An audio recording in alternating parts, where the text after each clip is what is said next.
1982 साल 3 महिना 4 गतेका दिन हङकङ बस्नुहुने अत्यन्तै सामाजिक व्यक्तित्व, परोपकारी व्यक्तित्व, धार्मिक व्यक्तित्व आदरणीय मिस मिया लामाज्यू एवं उहाँको समस्त परिवारको तर्फबाट नवजीवन परोपकार समाजमा आश्रय लिइरहनुभएका समस्त परिवारलाई सप्रेम भोजन सेवा सँगसँगै हामीलाई फलफुल सेवा अर्पण गर्नुभएको छ।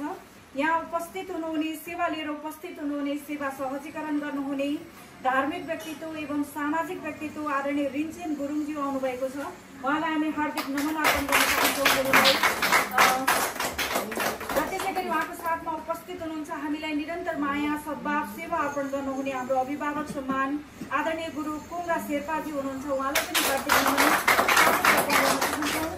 र हामीलाई हङकङबाट सेवा अर्पण गर्नुहुने आदरणीय मिस मिया लामाज्यू उहाँको समस्त परिवारको सुख शान्ति समृद्धिको कामना भगवानले सदैव रक्षा गरून्, कृपा गरून्, सदैव दिएर खान पुगोस्, भगवानको कृपा रहिरहोस् भन्दै शुभ भावना व्यक्त गर्न चाहन्छौँ। सुख शान्ति समृद्धिको हामी कामना अर्पण गर्न चाहन्छौँ र हामीलाई भोजन सेवा अर्पण गराउनका निमित्त आर्थिक रु 15,000 सेवा अर्पण गर्नुभएको छ।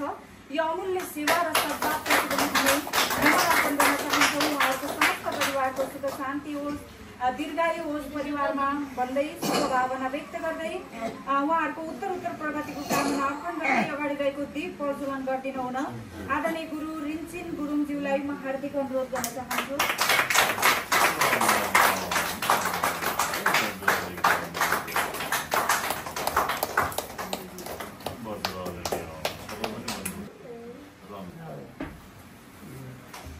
धेरै धेरै धन्यवाद। हामीलाई सेवा लिएर उपस्थित हुनुहुने धार्मिक व्यक्तित्व आदरणीय गुरु रिन्चेन गुरुङज्यू एवं आदरणीय गुरु कुङ्गा शेर्पाज्यू लगायत यहाँहरूको पनि समस्त परिवारको सुख शान्तिको कामना सदैव भगवानले रक्षा गरून् भन्दै शुभ भावना व्यक्त गर्न चाहन्छौँ।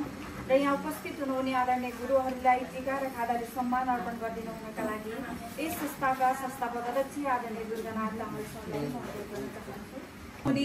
आदरणीय गुरु रिन्चेन गुरुङज्यूलाई केही शुभ भावना राखिदिनु हुनका लागि म हार्दिक अनुरोध गर्न चाहन्छु। हुन्छ। सर्वप्रथम त नवजीवन संस्थालाई चाहिँ म साधुवाद दिन चाहन्छु।